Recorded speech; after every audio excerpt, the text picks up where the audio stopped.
మా అఖిల్ జాక్సన్ కాదు, మీకు పేరు వద్దా? మీరు మళ్ళీ వెళ్ళండి, కిందకి వెళ్ళండి. పేరు ఆయనేమో లక్ష్మి గారిని తీసుకొచ్చారు, మీరేంటి అలా వదిలేస్తారా రష్మి గారిని? వెళ్ళండి, తీసుకొని రండి.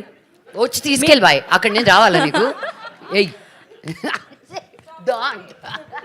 మంచిగా ప్రేమతో అది మంచి మ్యూజిక్ ఏంటమ్మా. Yes, here we welcome the comedy Jackson.